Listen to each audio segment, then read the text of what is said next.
बिस्मिल्लाहिर्रहमानिर्रहीम। अस्सलाम वालेकुम। आज बेटा जो हम टॉपिक स्टार्ट कर रहे हैं वो हाइड्रोजन बॉन्डिंग के बारे में है। तो हाइड्रोजन बॉन्डिंग में हमने देखना है कि ये कौन सी फोर्स है। तो सबसे पहले हम देखते हैं कि ये इंटरमॉलिक्यूलर फोर्स है। हाइड्रोजन बॉन्डिंग कौन सी फोर्स है? और इंटरमॉलिक्यूलर फोर्स वो फोर्स होती है जो दो मॉलिक्यूल्स को इकट्ठा जोड़ती है, जो दो मॉलिक्यूल्स के दरमियान मौजूद होती है। तो ये इंटरमॉलिक्यूलर फोर्स की एक टाइप है hydrogen bonding, present between polar molecules. और इसकी जो अहम प्रॉपर्टी है वो यही है कि ये पोलर मॉलिक्यूल्स के दरमियान होती है। कौन से हैं पोलर मॉलिक्यूल्स? जिस तरह से हमारे पास वाटर है, वाटर एक पोलर मॉलिक्यूल है। HCl के बारे में पढ़ा है आपने, पोलर मॉलिक्यूल है। इसी तरह से अल्कोहल के बारे में पढ़ा है आपने, पोलर मॉलिक्यूल है। तो ये सारे पोलर मॉलिक्यूल हैं। पोलर मॉलिक्यूल कौन से होते हैं? जिसमें शेयरिंग पेयर ऑफ इलेक्ट्रॉन एक एटम की तरफ चला जाता है, उसका झुकाव, उसका रुख जो है वो एक पोल की तरफ हो जाता है, दरमियान में नहीं रहता। और दो अपोजिटली चार्ज एटम के दरमियान ये वजूद में आता है। तो इसको पोलर बॉन्ड कहते हैं और उन मॉलिक्यूल्स को पोलर मॉलिक्यूल्स कहते हैं। ये हम पिछले लेक्चर्स में पढ़ चुके हैं। ये एक यूनिक फोर्स है present between hydrogen atom and highly electronegative atom. ये जो हाइड्रोजन बॉन्डिंग है एक डिफरेंट फोर्स है इंटरमॉलिक्यूलर फोर्स। इंटरमॉलिक्यूलर फोर्स की एक डिफरेंट टाइप है। क्यों डिफरेंट इसे कहा गया है, यूनिक इसे क्यों कहा गया है? क्योंकि ये हाइड्रोजन एटम, एक मॉलिक्यूल के हाइड्रोजन एटम और दूसरे मॉलिक्यूल के, या तो उनमें से नाइट्रोजन एटम हो सकता है, या ऑक्सीजन हो सकता है, या फ्लोरीन हो सकती है। ये तीनों हाईली इलेक्ट्रोनेगेटिव हैं। नाइट्रोजन भी, ऑक्सीजन भी, फ्लोरीन भी, इनकी इलेक्ट्रोनेगेटिविटी बहुत ज्यादा होती है। तो हाइड्रोजन एटम इनके साथ मिलकर जो फोर्स क्रिएट करता है वो फोर्स इंटरमॉलिक्यूलर फोर्स कहलाती है। और इंटरमॉलिक्यूलर फोर्स की भी कौन सी टाइप कहलाती है? हाइड्रोजन बॉन्डिंग कहलाती है। कौन सी टाइप कहलाती है? अब हम इसको डिफाइन करते हैं। Partially positively charged hydrogen atom of one molecule attract and forms a bond with the partial negatively charged atom of other molecule.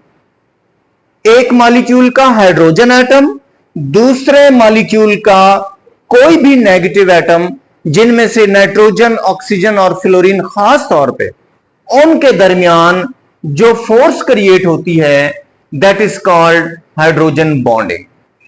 क्या कहलाती है? हाइड्रोजन बॉन्डिंग कहलाती है। वाटर की एग्जांपल हमारे पास यहां मौजूद है और इस हाइड्रोजन बॉन्डिंग को हम मखसूस अलामत से जाहिर करते हैं। इसके लिए जो सिंबल इस्तेमाल करते हैं वो डॉटेड लाइन है। क्या सिंबल इस्तेमाल करते हैं? डॉटेड लाइन है। जो केमिकल बॉन्ड थे उनको हम एक सीधी लाइन से जाहिर कर रहे थे, चाहे वो आयनी बॉन्ड है, चाहे वो कोवलेंट बॉन्ड है, उनको हम एक लाइन से जाहिर कर रहे थे। इसी तरह से जब हमने कोऑर्डिनेट कोवलेंट बॉन्ड की बात की तो उसको हमने तीर के निशान से जाहिर किया था। किस निशान से जाहिर किया था? और जब हाइड्रोजन बॉन्डिंग की बात करते हैं तो इसको किस लाइन से जाहिर करते हैं? डॉटेड लाइन से जाहिर करते हैं। क्लियर हो गया? अब हम देखते हैं वाटर की एग्जांपल को। ये हमारे पास एक वाटर मॉलिक्यूल है। ये हमारे पास एक वाटर मॉलिक्यूल है। सबसे पहले हम इस वाटर मॉलिक्यूल को देखते हैं। इसमें हाइड्रोजन, ऑक्सीजन और हाइड्रोजन मौजूद है। अब ऑक्सीजन हाईली इलेक्ट्रोनेगेटिव है। समझे जरा बात को। ऑक्सीजन हाईली इलेक्ट्रोनेगेटिव है, हाइड्रोजन हाईली इलेक्ट्रोपॉजिटिव है। अब होता यह है कि हाइड्रोजन और ऑक्सीजन के दरमियान जो इलेक्ट्रॉन की शेयरिंग होती है वो ऑक्सीजन की तरफ चली जाती है। ऑक्सीजन की तरफ क्यों जाती है? क्योंकि ऑक्सीजन की इलेक्ट्रोनेगेटिविटी ज्यादा है, ये उसको अपनी तरफ अट्रैक्ट कर लेता है, ये उसको अपनी तरफ अट्रैक्ट कर लेता है। अब अट्रैक्ट करने की वजह से इसके दरमियान जो बॉन्ड लाइन बनी वो कौन सी बनेगी? पोलर। कौन सी बनेगी? पोलर बनेगी। अब ये बॉन्ड पोलर होगा। ऑक्सीजन ने जब शेयरिंग इलेक्ट्रॉन पेयर को अपनी तरफ अट्रैक्ट कर लिया तो इस पर एक चार्ज आ जाएगा। कौन सा चार्ज आएगा? पार्शियल नेगेटिव चार्ज आ जाएगा। अब हाइड्रोजन ने इस इलेक्ट्रॉन को, हाइड्रोजन से ये फासले पर चला गया इलेक्ट्रॉन, लेकिन इसकी अट्रैक्शन में तो ये रहेगा, लेकिन इससे फासला बढ़ गया है। फासला बढ़ने की वजह से, डिस्टेंस बढ़ने की वजह से इस पर भी चार्ज आ जाएगा, और वो कौन सा चार्ज होगा? Partial positive. कौन सा होगा? तो इस तरह से यहां पार्शियल पॉजिटिव डेवलप हो जाएगा। यहां क्या डेवलप हो जाता है? पार्शियल नेगेटिव चार्ज डेवलप हो जाता है। तो इसी तरह से दूसरे मॉलिक्यूल में भी हाइड्रोजन के पास पार्शियल पॉजिटिव डेवलप हो जाएगा और ऑक्सीजन के पास कौन सा डेवलप हो जाएगा? Partial negative. अगर हम तीसरा मॉलिक्यूल लें तो उसमें भी यही सूरत हाल होगी। हाइड्रोजन पर कौन सा डेवलप होगा चार्ज? Partial positive. और ऑक्सीजन पर पार्शियल नेगेटिव। शाबाश। अब जब ये दोनों मॉलिक्यूल, एन पर चार्ज डेवलप हो गया, अब ये दोनों मॉलिक्यूल जब एक दूसरे के करीब आते हैं, इधर पार्शियल नेगेटिव चार्ज डेवलप होने की वजह से और इस पर पार्शियल पॉजिटिव चार्ज डेवलप होने की वजह से ये एक दूसरे को अट्रैक्ट करते हैं, ये एक दूसरे को अट्रैक्ट करते हैं। आप देखते हैं कि हाइड्रोजन का एक तो साइज बहुत छोटा है।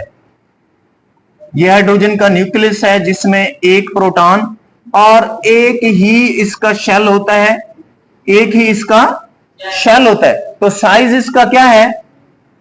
बहुत छोटा है। साइज इसका क्या है? बहुत छोटा है।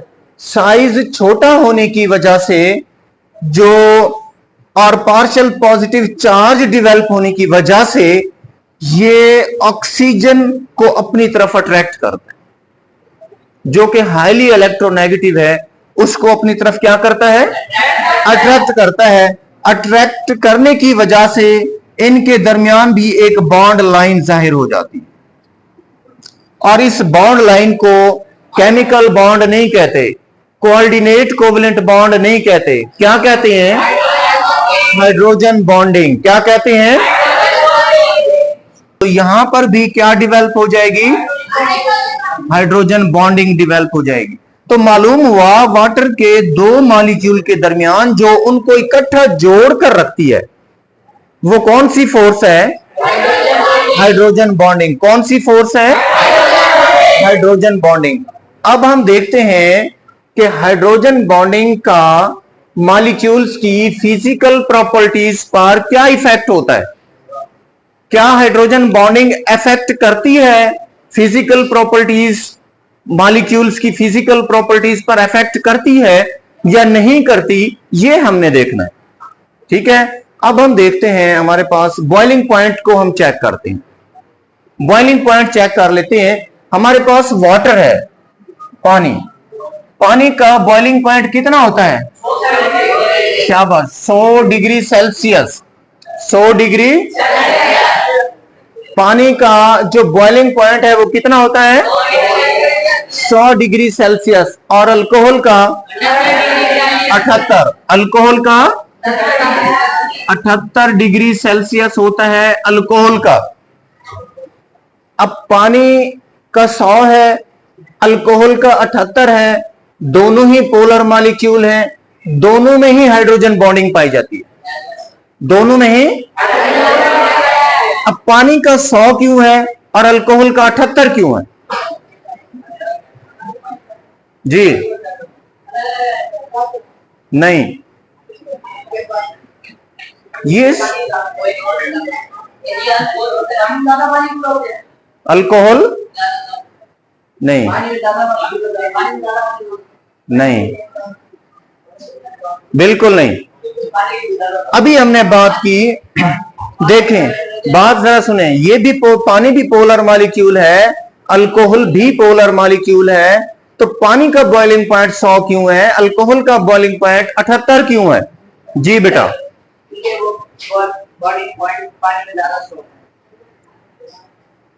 नहीं, आपने गलत जवाब दिया है। देखो बैठ जाए, जो हाइड्रोजन बॉन्डिंग पानी के दो मॉलिक्यूल के दरमियान है, ये ज्यादा मजबूत है, ज्यादा स्ट्रॉन्गर है। क्या है? ज्यादा स्ट्रॉन्गर है। ज्यादा स्ट्रॉन्गर होने की वजह से ये पानी के मॉलिक्यूल्स को एक दूसरे के साथ ज्यादा मजबूती से जोड़े रखती है, और पानी को मॉलिक्यूल को जुदा करने के लिए हमें ज्यादा एनर्जी लगानी पड़ती है। जब ज्यादा एनर्जी लगाएंगे तो बॉइलिंग पॉइंट बढ़ जाएगा, बॉइलिंग पॉइंट बढ़ जाएगा। तो ज्यादा हाइड्रोजन बॉन्डिंग की वजह से पानी का मॉलिक्यूल जल्दी बुखारात में तब्दील नहीं होता, एक दूसरे को आसानी से नहीं छोड़ता, एक दूसरे को। हालांकि अलग अलग मॉलिक्यूल हैं, ये अलग मॉलिक्यूल है और ये अलग मॉलिक्यूल है, लेकिन इस बॉन्डिंग की वजह से, इस स्ट्रॉन्गर बॉन्डिंग की वजह से ये एक दूसरे को आसानी से नहीं छोड़ते, आसानी से नहीं छोड़ते। जबकि हम अल्कोहल की बात करें तो अल्कोहल के दो मॉलिक्यूल के दरमियान ये हाइड्रोजन बॉन्डिंग इतनी ज्यादा मजबूत नहीं होती, और वो 78 पर ही अपने दूसरे मॉलिक्यूल को छोड़कर उड़ जाता है, छोड़कर उड़ जाता है। पानी का बॉइलिंग पॉइंट ज्यादा है। क्यों ज्यादा है? क्योंकि पानी के अंदर हाइड्रोजन बॉन्डिंग ज्यादा मजबूत है, ज्यादा स्ट्रॉन्गर है। क्लियर हो गया? अब हम बात करेंगे floating of ice over water के। हालांकि बर्फ जो है वो भी पानी की बनी हुई है, और लेकिन पानी के ऊपर तैरती है। पानी को जमा लेते हैं तो बर्फ बन जाती है, लेकिन पानी के ऊपर तैरती है। ये क्या वजह है? हाइड्रोजन बॉन्डिंग की वजह से नहीं, बताएं।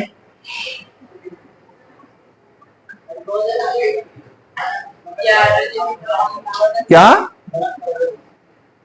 वजन कम होता है? नहीं, वजन की बात नहीं है। हाँ जी, वॉल्यूम कम हो जाता है? नहीं, डेंसिटी, डेंसिटी किसकी?